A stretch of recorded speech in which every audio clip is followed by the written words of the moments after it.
Aujourd'hui, on prend notre sac de randonnée, notre bâton de marche et on va faire une balade en forêt. L'école du jeu, en partenariat avec la boutique L'Imaginaire. Au-delà de vos attentes.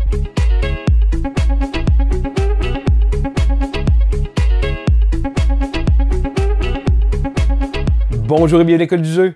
Mon nom est Sylvain et on se retrouve aujourd'hui pour la présentation de Meadow. Alors Meadow est un jeu de 1 à 4 joueurs d'une durée d'environ 60 à 90 minutes.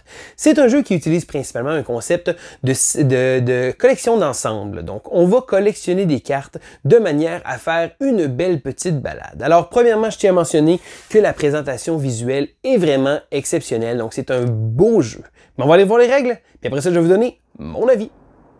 Voici donc Meadow. Alors, je tiens à mentionner la qualité du matériel parce que les petites boîtes que vous voyez ici, là, qui servent à tenir les cartes comme ça, elles peuvent rentrer dans la boîte de jeu, donc pas besoin de les défaire à chaque fois. Et il y a même des petits endroits comme ça sur le plateau de jeu pour pouvoir les tenir. Donc, c'est vraiment de toute beauté. Sans parler de la qualité, la direction artistique du jeu est vraiment incroyable parce que vous voyez, bon, un paquet de cartes comme ça ici sur le plateau de jeu et c'est vraiment très joli. Mais qu'est-ce qu'on va faire dans Meadow? Eh bien, le but du jeu va être de collectionner des cartes. Donc, selon le nombre de joueurs, on va également prendre un plateau différent. Donc, celui-ci, c'est pour à 2 joueurs. Donc, on voit ici comme ça, 2 joueurs. Et ça va déterminer le nombre de tours. Donc, par exemple, ici, on a 6 tours pour la partie. Vous allez également remarquer que le deck, ici, des cartes du nord et de côté. Parce que lorsqu'on va arriver à la mi-partie, ici, comme ça, ce qu'on va faire, c'est qu'on va remplacer le deck sud par le deck nord. Parce qu'il y a des cartes qui sont un peu plus avancées. Et là, vous allez voir ici les cartes. Donc, chaque fois qu'on va prendre une carte dans une des colonnes, ici, comme ça, on va la remplacer par un deck, une carte du deck approprié. Donc, par exemple, ici, le sud a 2 colonnes. Et là, lorsqu'on va remplacer le sud, on va prendre le nord et on va placer des cartes nord ici comme ça. Le livre de règles nous donne des bons exemples parce qu'ils vont nous mentionner, parce que le jeu va être tourné autour des icônes. Je vais y arriver dans quelques instants. Mais ils vont nous mentionner exactement dans quel deck se trouve chacun des icônes comme ça. Donc, il y a certaines cartes. Donc, exemple ici, les cartes un peu plus avancées qu'on va trouver seulement dans les decks du nord. En début de partie, chaque joueur va recevoir des petits marqueurs chemin. Il va également recevoir 3 petits jetons comme ça ici, une carte de départ et ensuite va devoir faire sa main initiale. Donc pour faire la main initiale, c'est très simple. On va choisir une rangée comme ça ici et on va prendre une carte de chaque. Donc on va vider la rangée comme ça en plus d'une carte de nord et ça va faire notre main de 5 cartes initiales. Chaque joueur va également prendre un petit jeton de chemin qui va placer du côté chemin ici comme ça pour qu'on voie l'icône devant lui. Mais comment on va jouer à ce jeu? Eh bien, c'est très simple. Chaque joueur va recevoir en début de partie des petits marqueurs comme ça ici. Donc, on va prendre chacun des 5 petits marqueurs comme ça. Selon le nombre de joueurs, si on joue à 4 joueurs, on va retirer un des marqueurs. Et on va également prendre des petits points comme ça ici. Ces petits points-là vont servir à être placés comme ça. Parce que lorsqu'on va collectionner des cartes au courant de la partie, on va être amené à avoir certaines icônes. Et lorsqu'on va remplir certaines conditions, donc par exemple, certaines icônes comme ça ici, on va pouvoir marquer des points. Donc, lors d'un tour de joueur, qu'est-ce qu'on va faire? Là, je vais déplacer un peu ça ici comme ça. Donc, on va prendre un de nos marqueurs comme ça et on a 2 choix. Donc, par exemple, je prendrais le 2 comme ça ici. J'ai 2 choix. Je peux soit le placer sur le plateau de jeu, comme ça ici, dans une des coches comme ça. Et là, ça veut dire que je vais prendre la deuxième carte à partir d'ici, donc 1, 2. Je vais récolter cette carte-là. Et là, chaque fois qu'on prend une carte pour mettre dans notre main, on la remplace immédiatement par une carte du deck comme ça. Donc, sinon, la deuxième choix qu'on a, c'est... Donc, la première, c'est de prendre de la deuxième carte. Le deuxième, c'est de faire une action. Donc, chacune des tuiles a des actions différentes. Donc, encore une fois, ici, selon la tuile qu'on va choisir, on va pouvoir faire une action différente. Et là, celle-ci, on a toujours le choix du chiffre ou de l'action. Et on va le placer ici dans le plateau. Et là, selon le nombre de joueurs, on va cacher certains endroits. Donc, par exemple, pour une partie à 2 joueurs, on va placer 2 coches qui vont être remplies, mais ça va nous donner 3 espaces. Et lorsqu'on va faire une action comme ça, donc par exemple ici, de récolter 2 tuiles chemin qu'on va prendre et placer devant nous. Donc, les tuiles ici comme ça vont nous donner des actions. Donc, celle-ci va nous permettre de pouvoir jouer 2 cartes.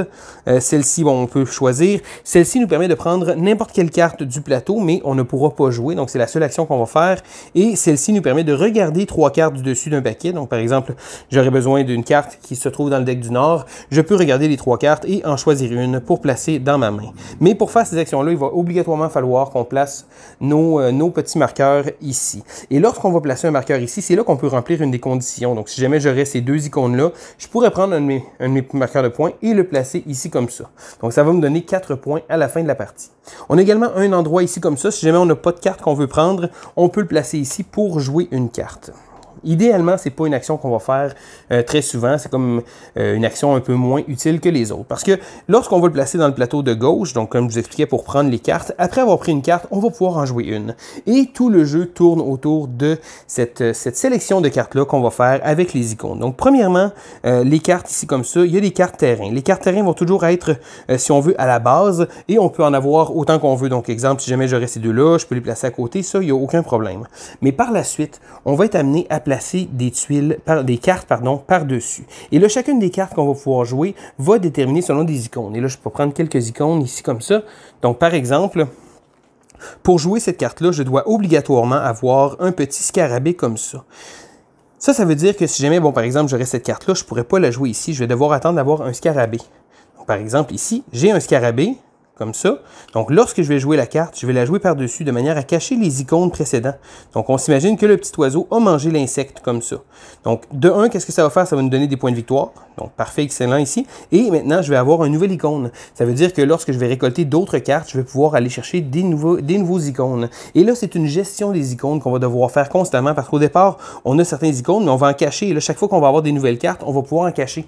Certaines cartes vont nous demander également d'avoir des icônes. Donc, par exemple, ici, il faut soit avoir une grenouille ou un insecte, et aussi avoir un oiseau ou une petite patte de loup comme ça. Et lorsqu'il y a plusieurs icônes, donc par exemple ici il y a 2 conditions, ou encore si je prends ce petit rongeur-là ici comme ça, on a la grenouille et le petit ver, et lorsque je vais devoir le placer, donc je vais choisir. Donc si j'ai une grenouille et un ver, je vais prendre cette carte-là et je vais pouvoir la jouer. Je vais devoir la jouer absolument dans une des colonnes, donc par exemple, soit la colonne avec le ver ou la colonne avec la grenouille. Donc c'est pas nécessaire d'avoir une grenouille et un ver là, dans la même colonne. Donc, lorsqu'on va le placer ici comme ça va toujours venir recouvrir les icônes parce qu'au courant de la partie, on va être vraiment amené à devoir collectionner nos icônes. Et c'est ça le nerf du jeu, de réussir à trouver quelles icônes on va avoir. On a également des tuiles ici comme ça qui sont des tuiles de paysage. Donc, ces tuiles-là sont horizontales et ils vont nous mentionner ce petit icône-là. Donc, chaque joueur en début de partie va commencer avec une route, et lorsqu'on va vouloir jouer ces cartes-là, on va devoir utiliser notre route. Donc, on va la retourner de manière à dire qu'elle est utilisée. Ce que ça va faire, ça va nous donner des points, mais ça va également nous donner des terrains, des paysages. Parce que, au courant de la partie, on va être amené à pouvoir récolter des découvertes. Et là, pour jouer une découverte, encore une fois, une carte horizontale, on doit obligatoirement avoir un paysage, et voilà, on va le placer comme ça ici, et ça va nous donner des points supplémentaires. Donc, on va collectionner des cartes tout au courant de la partie, de manière à tenter de pouvoir marquer le plus de points possible avec les cartes de notre main. Je tiens à faire une mention très spéciale sur l'index des cartes. Parce que oui, le jeu a le livret de règles comme ça, qui nous explique toutes les règles. Et d'ailleurs, qui nous explique ici un bref aperçu d'un tour de jeu. Donc, placer, il nous explique de prendre un de nos pions chemin. Bon, ça, c'est les petits marqueurs comme ça ici qu'on a. Et on peut le placer soit sur le plateau feu de camp, donc le plateau qui est ici, de manière à faire une de ces actions-là. Mais on peut également le prendre sur le plateau principal, de manière à prendre la carte et ensuite jouer une carte. Et là, il nous explique lorsqu'on joue une carte, on regarde les icônes, on le place nos observations par-dessus. Donc, c'est vraiment très, très bien expliqué, en plus de l'aide ici comme ça qui nous donne les icônes. Mais comme je vous disais, une chose vraiment que j'ai trouvé géniale, c'est l'index des cartes. C'est un livre qui vient à part, qui est absolument pas nécessaire. Mais lorsqu'on va prendre une carte, donc par exemple, on prend cette carte-là ici, on remarque qu'il y a il y a pas d'écriture, mais il y a un petit chiffre B34. Et lorsqu'on regarde cette carte-là, qui se trouve être la carte B34, je peux ouvrir l'index et je vais voir ici comme ça. Et voilà, il y a un paquet de lettres. Et là, on peut simplement trouver le B34. Donc, exemple ici. Et là, B34 ici, c'est une vipère Piliade, Vipera berus. Et il nous donne un petit aperçu aussi. De manière générale, les vipères n'attaquent pas les humains, elles ne mordent qu'en dernier recours, blablabla. Mais là, ça veut dire que sur chacune des cartes qu'on va avoir, on peut, si on le désire, regarder dans l'index des cartes pour pouvoir voir quelle est l'espèce et nous donner un petit détail. Je trouve que c'est vraiment une petite attention que le jeu a pris, une petite attention très intéressante qui permet de garder le jeu sans aucun texte sur les cartes, mais ça permet de pouvoir vraiment avoir un petit plus à cette expérience de jeu. Parce qu'on ne se le cachera pas, le jeu est un jeu de collection de cartes, c'est un jeu très zen, et la beauté des paysages, la beauté des cartes qu'on va collectionner, et le fait que justement, ça suive une certaine hiérarchie en tant que telle. Donc, on commence avec le terrain qui va nous donner des plus petits insectes, des plus petits batraciens comme ça, des terrains. Et plus ça va aller, on va pouvoir avoir des fleurs, aller chercher éventuellement des animaux un peu plus évolués. Parce que bon, dans le deck du Nord, exemple, on va avoir des oiseaux, on a des papillons ici comme ça, mais on a également des loups comme ça, bon, en fait des mammifères un peu plus gros, mais on va également avoir, bon, ici l'icône des loups, mais également des oiseaux de proie, des choses comme ça. Donc je trouve que c'est vraiment, ça fait une belle évolution dans le jeu. Donc, les joueurs vont jouer à leur tour leur marqueur, chacun leur tour comme ça, jusqu'à temps que tous les joueurs aient joué leur marqueur. Lorsque tous les joueurs l'ont fait, le tour est terminé, on avance le petit randonneur comme ça, et on va continuer selon le nombre de tours qui va être décrit sur la plateau ici, selon le nombre de joueurs. Donc, à la fin de la partie, les joueurs vont comptabiliser les points. Le joueur avec le plus de points va remporter la partie. Le jeu vient également avec quelques petites enveloppes comme ça qui sont scellées, qui vont pouvoir permettre de pouvoir changer un peu l'expérience de jeu en mettant un thème précis d'un parc national. Mais je vais vous laisser le découvrir par vous-même.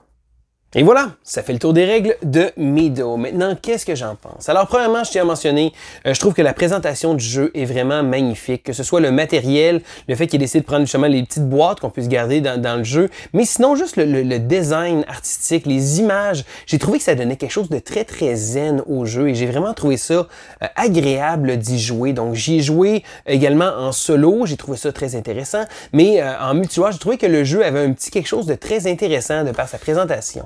Et là, ça m'amène au concept du jeu en tant que tel. J'ai trouvé que la sélection la collection d'ensemble dans ce jeu-là était très bien faite parce qu'on va devoir avoir certaines cartes pour pouvoir en chercher d'autres. Et là, on va tenter de devoir retrouver un peu les différentes cartes. Et pour les avoir, on va placer nos marqueurs. Et ça, c'est quelque chose que j'avais déjà vu dans le jeu Quadropolis de Days of Wonder. Donc, on plaçait notre marqueur et on choisissait la case selon le chiffre qu'on avait. Donc, ici, on va les placer sur les côtés du plateau de manière à aller chercher les cartes. Ça va faire en sorte que si jamais on veut vraiment une carte, on a plusieurs façons de l'obtenir, mais ça se pourrait que les autres joueurs viennent la prendre à notre place. Et là, c'est vraiment une espèce de petit casse-tête très intéressant de manière à aller chercher les cartes qu'on veut. Et là, dans le jeu, ce que j'ai trouvé, c'est qu'en début de partie, on ne sait pas trop où on va s'enligner, on prend nos cartes comme ça, un peu ici et là, mais plus la partie avance et plus on va se mettre à chercher différentes icônes précis. Donc, si jamais j'ai un certain type d'icône, et également, c'est important de garder suivi des icônes de points de victoire, des icônes d'objectifs. Donc, essayer de trouver le suivi à travers ces icônes-là. Et j'ai trouvé ça très intéressant parce qu'au départ, on prend ça un peu plus à la légère et plus la partie avance, on va tenter d'optimiser absolument tout ce qu'on va faire. Les cartes de paysage également sont très importantes, d'avoir les bonnes choses, d'avoir des routes également. Donc, il ne faut pas négliger les différentes actions que le jeu va nous offrir. Donc, j'ai trouvé que le jeu, pour un jeu qui a une petite présentation, un jeu avec pas trop de prétention, je pense, parce que quand j'ai eu Meadow, je me suis dit, ah, c'est un petit jeu, ça va être sympathique. Et j'ai vraiment été agréablement surpris. Et non, ce n'est pas un chef-d'œuvre ludique, mais c'est un jeu qui passe tellement bien. Vraiment, la présentation, la beauté du jeu et l'aspect très zen. Et je reviens souvent à ce mot-là parce que c'est vraiment le sentiment que j'ai en y jouant. Sinon, comme je vous expliquais, les concepts sont très intéressants. On a plusieurs éléments à tenir en compte, que ce soit les actions, que ce soit justement les objectifs, d'aller chercher les bons icônes. Et là, plus la partie va avancer, plus on va se rendre vers la fin et plus on va se sentir un peu plus serré dans le temps, essayer de réussir à trouver les cartes qui vont nous faire marquer des points de victoire. Donc, Meadow est un jeu qui est très accessible également. C'est un jeu qui est facile à montrer, c'est un jeu qui est facile à jouer, mais qu'on va se casser un petit peu plus la tête de partie en partie de manière à essayer d'optimiser tout ça. Donc, pour ma part, j'ai vraiment aimé Meadow. C'est un jeu que je me vois rejouer plusieurs fois. C'est un jeu que je vais aimer montrer également à d'autres personnes parce que, d'un, bon, je parle souvent de la présentation, mais oui, écoute, le visuel va vraiment aider à l'expérience de jeu. Et encore une fois, pour ma part, c'est le genre de jeu qui me plaît beaucoup. Donc, si jamais ça vous intéresse, je vous invite à jeter un coup d'œil à Meadow. Donc, pour ma part, c'est un petit jeu que je trouve très, très sympathique. Donc, c'était Sylvain pour l'École du jeu et on se dit à la prochaine!